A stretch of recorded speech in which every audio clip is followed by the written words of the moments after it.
Buenos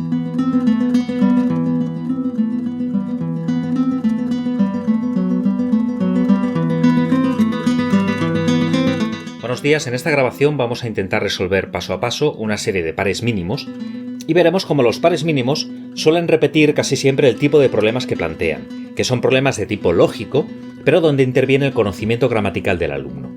En estos pares mínimos comprobaremos que a veces lo que se plantea es un problema de categoría gramatical, de cambio de categoría gramatical.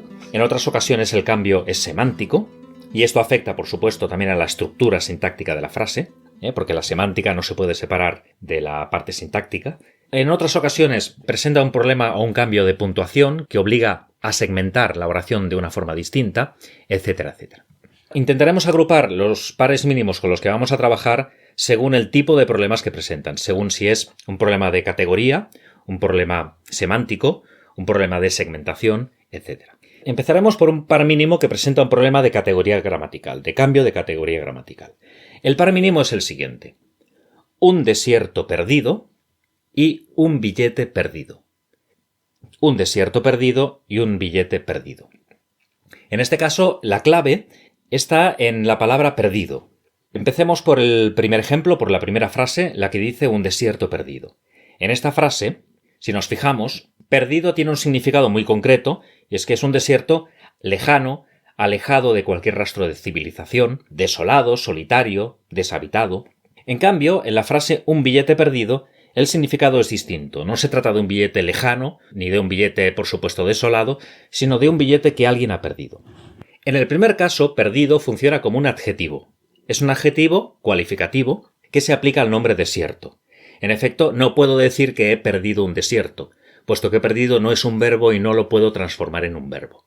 En cambio, en un billete perdido, perdido no funciona como adjetivo, sino como participio, es decir, conserva buena parte de su significado verbal. Conserva buena parte del significado del verbo perder. Y eso me permite convertir este sintagma en la oración he perdido un billete. Sería aceptable decir he perdido un billete, pero no he perdido un desierto. Y esto se explica porque en el primer caso, un billete perdido, perdido es un participio, es una palabra verbal. Mientras que en el segundo caso, perdido es un adjetivo, y ya no conserva ningún rastro de su pasado como participio. Otra prueba que podemos llevar a cabo es intentar que perdido funcione como núcleo de una subordinada, para comprobar si es un participio o si es un adjetivo. No puedo decir, por ejemplo, un desierto perdido por alguien. Perdido no admite complementos propios del verbo perder. En cambio, en un billete perdido sí puedo decir un billete perdido por Juan. Es decir, perdido admite un complemento típicamente verbal, en este caso un complemento agente. Y por lo tanto esto nos demuestra que perdido sigue funcionando como un verbo en forma de participio. Este sería, como vemos, un par mínimo donde el problema, el conflicto, afecta a la categoría gramatical de la palabra. Un problema muy parecido se plantea en el siguiente par mínimo, donde, como veremos, la cuestión está en determinar el tipo de nombre al que nos enfrentamos. La primera frase dice: me gustaría un plato rojo. Y la segunda frase dice: me gustaría un plato de sopa. Las dos frases son idénticas salvo por el complemento del nombre plato. En un caso es un plato rojo y en otro caso es un plato de sopa. El hecho de que el nombre plato vaya acompañado por un complemento o por el otro modifica al nombre plato. Un plato rojo, el adjetivo rojo, nos obliga a interpretar el nombre plato como un nombre concreto. Sería un nombre concreto con el sentido, con el significado de objeto o recipiente. En cambio, en un plato de sopa, el complemento de sopa impide interpretar que el plato sea nombre concreto, impide interpretar que el plato sea un recipiente. Y aquí este nombre funciona como una unidad de medida, como una especie de nombre cuantificador equivalente a una ración o una dosis. Por tanto, este par mínimo se resuelve estableciendo no la categoría de la palabra plato, sino el tipo de nombre, el tipo de sustantivo que es plato en función del complemento que acepta. Bien, un tercer tipo de par mínimo es el que tiene que ver con los argumentos verbales, con los complementos exigidos o aceptados por un verbo. Empecemos por el primer caso. La primera frase será gramatical, será correcta, mientras que la segunda será una frase agramatical o incorrecta. La primera, la correcta, dice así: has llegado muy pronto. Mientras que la segunda, que es agramatical, dice has tardado muy pronto. Bien, en este caso nos encontramos en la primera frase, has llegado muy pronto, con un complemento circunstancial de tiempo, muy pronto. Y esto sucede porque el verbo llegar permite ir acompañado por un complemento circunstancial de tiempo. Es más, el verbo llegar selecciona entre sus posibles complementos a los circunstanciales de tiempo. Podemos llegar pronto, podemos llegar tarde o podemos llegar a las 5. Eso no sucede con el verbo tardar. El verbo tardar no acepta, no admite, no selecciona complementos circunstanciales de tiempo. Y por eso no es válido decir has tardado muy pronto, como no sería válido decir has tardado a las 5. Entonces, ¿qué tipo de complementos selecciona el verbo tardar? Pues selecciona complementos de cantidad. Has tardado mucho, has tardado poco o has tardado bastante. Como vemos, el problema de este par mínimo es el tipo de complementos que selecciona cada verbo. Cada verbo acepta o no acepta un tipo de complemento determinado. Bien, veamos otro ejemplo muy parecido. El examen comenzó a las 7, que es una frase correcta, y el examen llegó a las 7, que es una frase incorrecta. La explicación, de nuevo, es semántica y tiene que ver con el tipo de complementos, en este caso con el tipo de sujeto que selecciona cada verbo. El verbo comenzar exige un sujeto referido a un evento, a un acontecimiento, no a una persona. Podemos decir que una fiesta ha comenzado o que un partido ha comenzado. La fiesta o el partido son eventos o acontecimientos. En cambio, no podemos decir que Juan comenzó a las 7 porque falta información. Juan comenzó algo, una actividad o un evento a las 7. En cambio, el verbo llegar exige que su sujeto no sea un evento sino una persona o un objeto. Podemos decir, por ejemplo, que la carta llegó. En este caso, el sujeto es un objeto. La carta llegó. O podemos decir que Juan llegó.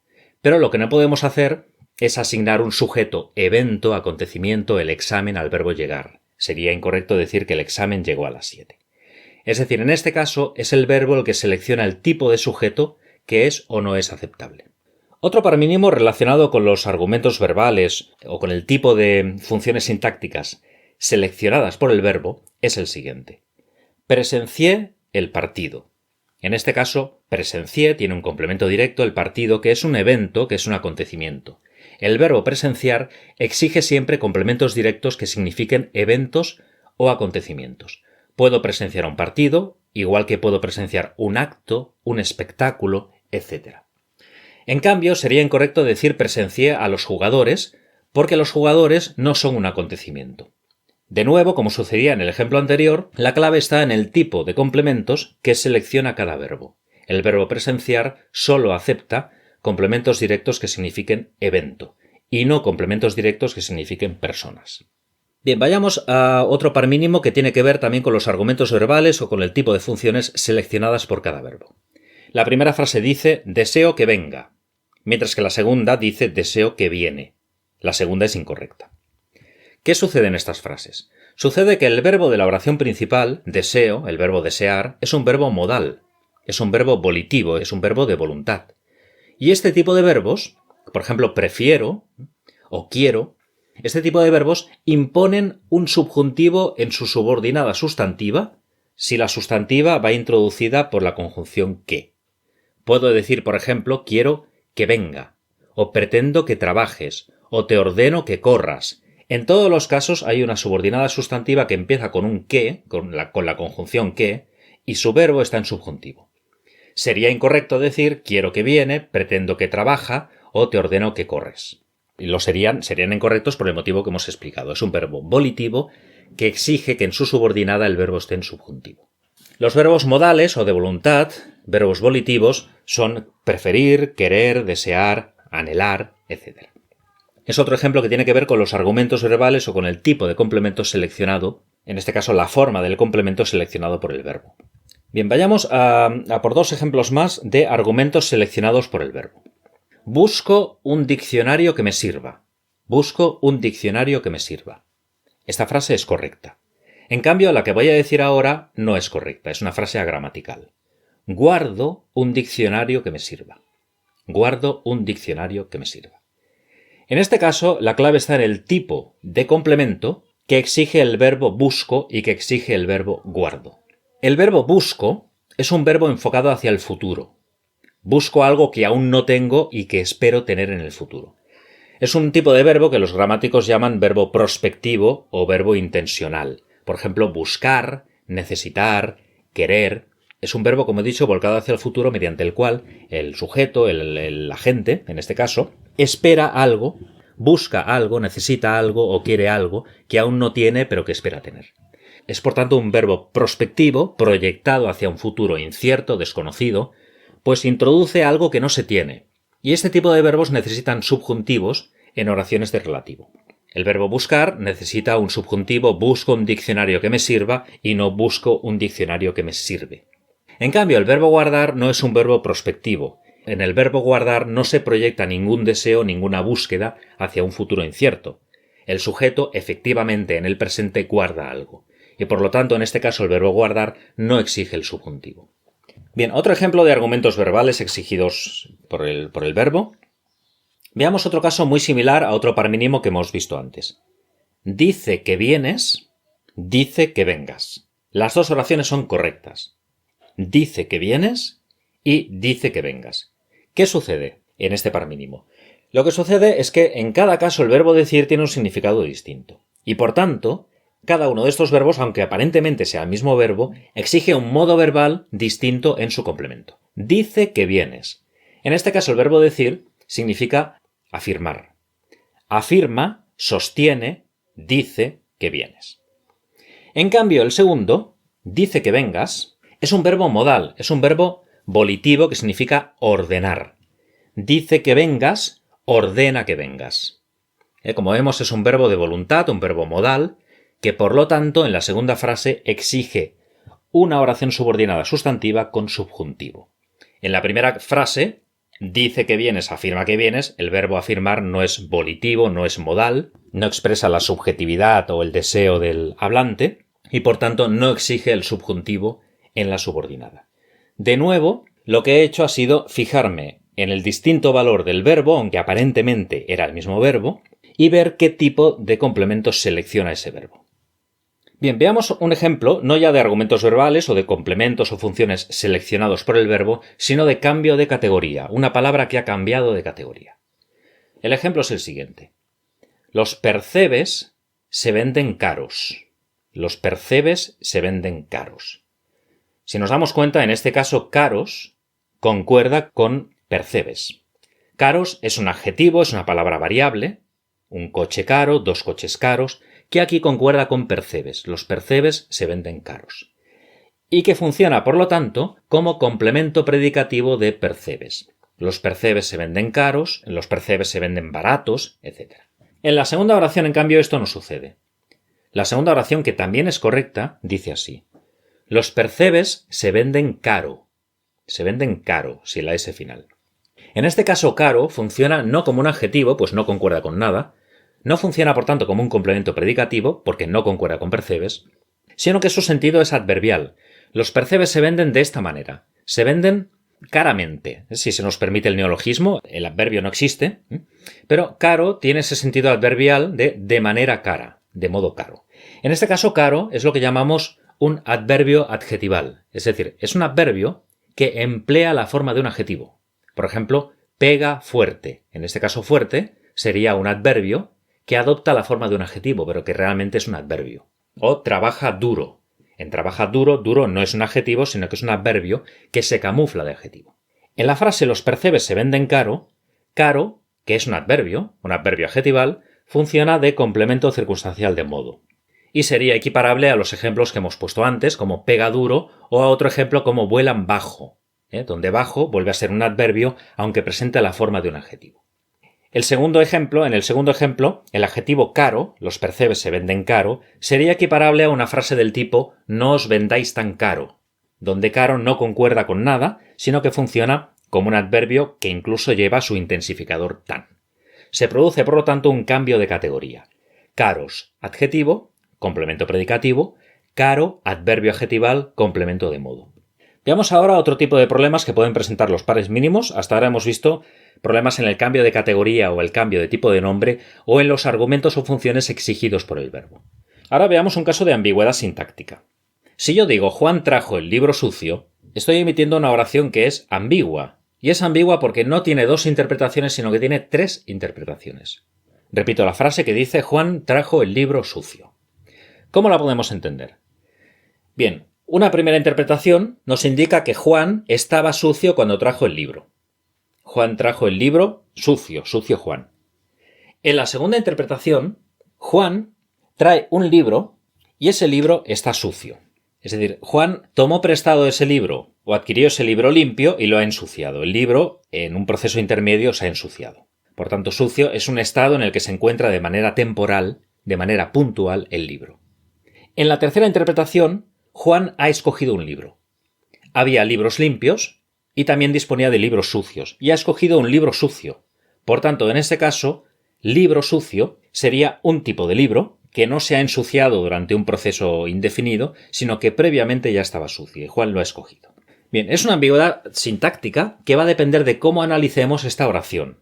Es decir, aunque aparentemente sea la misma oración, la estructura que hay detrás de esta oración, la estructura que late detrás de la oración, es distinta y se puede interpretar de tres formas distintas.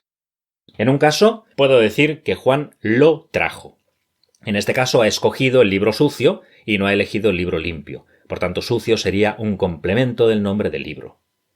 En el segundo caso, si hago la misma prueba de sustitución, diría que Juan lo trajo sucio. Que Juan lo trajo sucio. En este caso, como vemos, el pronombre lo, el pronombre de complemento directo, ha reemplazado solo a libro, pero no a sucio. Es decir, interpreto que sucio es un complemento predicativo de el libro. Juan trajo el libro y el libro estaba sucio. En la tercera interpretación, Juan está sucio. Si nos fijamos, si cambiamos el género del sujeto, veremos cómo sucio concuerda con ese sujeto. Juan trajo el libro sucio, Elena trajo el libro sucia. En este caso no hay ambigüedad posible, puesto que Elena concuerda con sucia y libro no concuerda con sucia. Elena trajo el libro sucia. Y además, si es un complemento predicativo, lo podré desplazar, podré mover el adjetivo sucia a lo largo de la oración. Por ejemplo, podré decir, Elena trajo sucia el libro. E incluso podré añadir que lo trajo sucia. En los tres casos, sucia ejerce de complemento predicativo, pero no del libro, no del directo, sino del sujeto Elena o del sujeto Juan. Bien, a continuación analizaremos un problema de par mínimo ligado también al tipo de nombre como el que habíamos visto en un ejercicio anterior. Falta comida. Falta comida. Y el segundo ejemplo dice falta mi comida. Falta comida, falta mi comida. ¿Qué sucede? Sucede que el nombre comida es un nombre, en los dos casos es un sustantivo, por tanto no hay un cambio de categoría. Lo que sucede aquí es que el tipo de nombre ha cambiado. Cuando digo que falta comida, me estoy refiriendo a que falta una cantidad indefinida, a una cantidad no contable de comida. En cambio, cuando le añado el determinante, cuando le añado el posesivo o cualquier artículo, por ejemplo, falta la comida, ese nombre se convierte en un nombre contable. Sería casi lo mismo que decir quiero café, donde café es no contable, y quiero un café, donde un café sí es contable, puesto que se refiere a una taza, a un recipiente, a una ración, como sucede con mi comida, que se corresponde con una ración, y por tanto es contable. Bien, veamos ahora un ejemplo de par mínimo donde interviene un problema de adjetivo y de los modificadores del adjetivo. El adjetivo y los modificadores que ese adjetivo admite, que ese adjetivo selecciona. El ejemplo es el siguiente. Casi infinito. Algo es casi infinito. Este sintagma es correcto. En cambio, es incorrecto decir que algo es muy infinito. ¿Y por qué sucede esto? Sucede porque el adjetivo infinito tiene un valor absoluto. Tiene un valor intrínseco absoluto. Y no admite ningún tipo de grado. Es más, el adjetivo infinito, en sí mismo, está por naturaleza en grado superlativo, en su grado máximo. No se puede aumentar ni se puede disminuir. Por tanto, no admite gradación y no puedo convertirlo en un superlativo, porque es redundante. Por eso, muy infinito es incorrecto por ser redundante. En cambio, en casi infinito, sí puedo decir, sin graduar infinito, sí puedo decir que algo se acerca sin llegar a serlo. Cuando digo que algo es casi infinito, estoy afirmando que no lo es, pero que casi lo es. Por tanto, en este caso nos encontramos ante un adjetivo que, por su significado, admite ciertos modificadores y rechaza otros modificadores. Bien, veamos otro ejemplo que tiene que ver con un problema de segmentación. Se entenderá enseguida. La primera frase dice: Juan entró naturalmente. Sin ninguna pausa, sin ningún tipo de coma. Juan entró naturalmente. El segundo ejemplo, que también es válido, dice así: Juan entró, coma, pausa, naturalmente. Bien, en el primer caso no aparece ninguna pausa y naturalmente es un adverbio de modo que complementa el verbo entró y ejerce de complemento circunstancial de modo. Modifica el verbo y me indica de qué manera se realiza ese verbo. Juan entró y entró de un modo natural. En cambio, la segunda frase, donde el adverbio naturalmente está separado físicamente de su oración, este adverbio naturalmente modifica a toda la oración, no modifica a una sola palabra sino al conjunto del enunciado. Es por tanto un complemento oracional y equivale a algo parecido como desde luego o por supuesto. Juan entró naturalmente, por supuesto o desde luego. Cuando se separa este adverbio por una coma, si nos fijamos, este adverbio adquiere una movilidad, una capacidad de moverse alrededor de su núcleo que antes no tenía. Puedo decir Juan entró naturalmente y también naturalmente Juan entró. Se trata, como vemos, de un problema de segmentación, que modifica el significado de la oración. Otro ejemplo de segmentación es el siguiente. Cuidado con el perro que ladra. Cuidado con el perro que ladra sin ningún tipo de pausa. Y la segunda frase, que sí contiene una pausa, dice cuidado con el perro que ladra. Después de perro habría una pausa que gráficamente se expresa con una coma. Aquí nos encontramos con un caso de subordinada especificativa, en el primer caso, y de subordinada explicativa en el segundo caso. La primera es especificativa porque decir el perro que ladra implica descartar a un conjunto de perros que no ladran. El hablante debe tener cuidado solo con un perro, aquel que ladra. En cambio, en el segundo caso, en la explicativa, que ladra se añade, se suma, es información suplementaria y solo hay un perro y este perro ladra. Como vemos, se trata de nuevo de un problema de segmentación. Seguiremos con otro ejemplo de segmentación, muy parecido al anterior, que dice así. El piso tiene 2 habitaciones que dan a un patio interior. El piso tiene 2 habitaciones que dan a un patio interior. En el segundo ejemplo vamos a añadir una pausa. El piso tiene 2 habitaciones, pausa, que dan a un patio interior. Entonces aquí la pregunta es, ¿cuántas habitaciones tiene cada piso? En la primera parte, en la primera frase, en el primer ejemplo, donde no había pausa, la subordinada es especificativa. El piso tiene 2 habitaciones que dan a un patio interior. Por lo tanto, ese piso tiene como mínimo al menos 2 habitaciones. Seguramente tiene más. Y esas 2 habitaciones dan a un patio interior. En cambio, en la segunda, que contiene una subordinada, una oración de relativo explicativa, se tiene que interpretar forzosamente de otra manera. La frase decía, el piso tiene 2 habitaciones, pausa, que dan a un patio interior. En este caso, el piso solo tiene 2 habitaciones, y esas 2 habitaciones ambas dan a un patio interior. Bien, se trata de nuevo de un problema de segmentación que afecta al tipo de subordinada adjetiva. Otro caso muy similar a otro que hemos visto es el siguiente. Lo hizo lamentablemente. Lo hizo lamentablemente, sin pausas. Y el segundo ejemplo es lo hizo, pausa, lamentablemente. De nuevo nos encontramos en el primer caso ante un circunstancial de modo, lo hizo así, lo hizo de manera lamentable, y en el segundo caso ante un complemento que afecta a toda la oración, que está fuera de esta oración. Lo hizo por desgracia, o por desgracia lo hizo. De nuevo la pista nos la da la pausa, el hecho de que este complemento oracional esté separado físicamente de la oración, y la movilidad de este complemento. Un complemento oracional puede colocarse al principio o al final. Puedo decir lamentablemente lo hizo o lo hizo lamentablemente. Analicemos a continuación un caso de par mínimo, un par mínimo que afecta a los atributos. Juan está en casa. No es exactamente un par mínimo, se trata de una sola oración, no es ambigua, sino que plantea un problema diferente. Juan está en casa.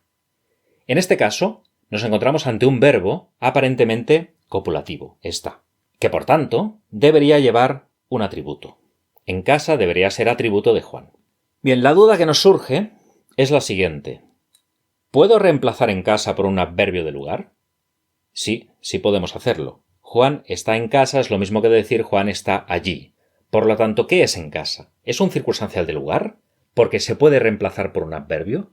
¿O es un atributo porque complementa un verbo copulativo? Y, como siempre, debo emplear la lógica y los conocimientos de los que ya dispongo y someter la frase a una serie de pruebas.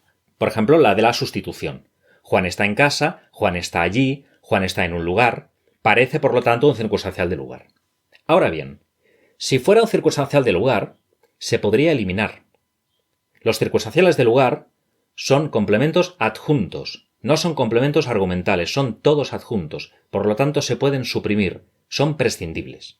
Este es un dato importante. Como veis, estoy sometiendo la oración a los conocimientos de los que ya dispongo. He reemplazado en casa por un adverbio de lugar, esta prueba ha funcionado, pero no puedo suprimir en casa. Y esto descarta que sea un circunstancial, porque los circunstanciales se pueden suprimir.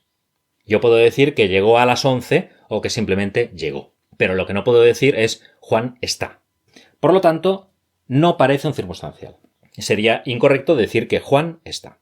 Bien, es un tipo de complemento obligatorio. Es un complemento argumental, un complemento que exige el verbo estar con este significado, con el significado de residir, permanecer en un lugar. Juan está en casa es un complemento argumental como todos los atributos. Los atributos son complementos argumentales, exigidos por el verbo. Y este verbo exige este tipo de complemento. Entonces, ¿qué es? Pues no es ni un atributo ni es un circunstancial de lugar. Es lo que se conoce como un atributo locativo. Es un tipo concreto de atributo que no concuerda con el nombre, que indica lugar y por eso se puede reemplazar por un adverbio, pero que no se puede suprimir como sí se pueden suprimir los circunstanciales. Un atributo locativo se puede combinar con un atributo normal. Por ejemplo, Juan está aburrido y Juan está en casa.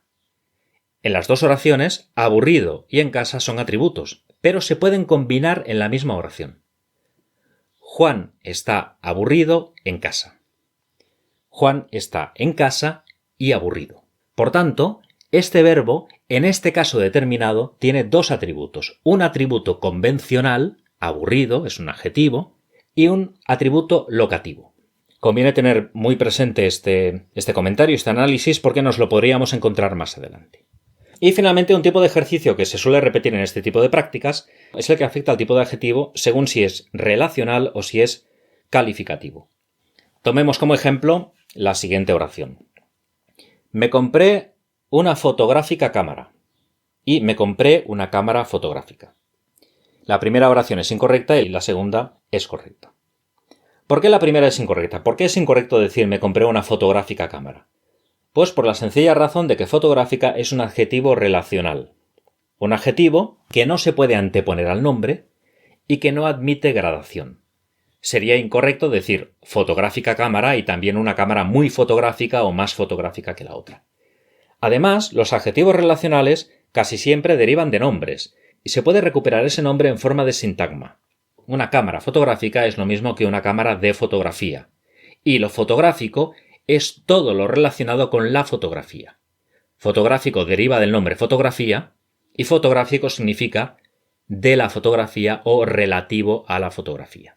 Y de ahí que a estos adjetivos se les llame relacionales, porque están en relación con un nombre. En cambio, los adjetivos calificativos sí admiten movilidad y sí admiten gradación. Una cámara buena, una cámara mejor, una mejor cámara, una buena cámara, etc. Y hasta aquí los ejemplos prácticos acerca de cómo se puede resolver un par mínimo en función del tipo de problema que presentan. Y recordemos que los problemas que casi siempre se repiten son de tipo o categoría de palabra, de segmentación, de ambigüedad sintáctica, de atributo locativo, de tipos de complementos que admite un verbo o que selecciona un adjetivo y de adjetivos relacionales y calificativos. Gracias por llegar hasta aquí y hasta muy pronto.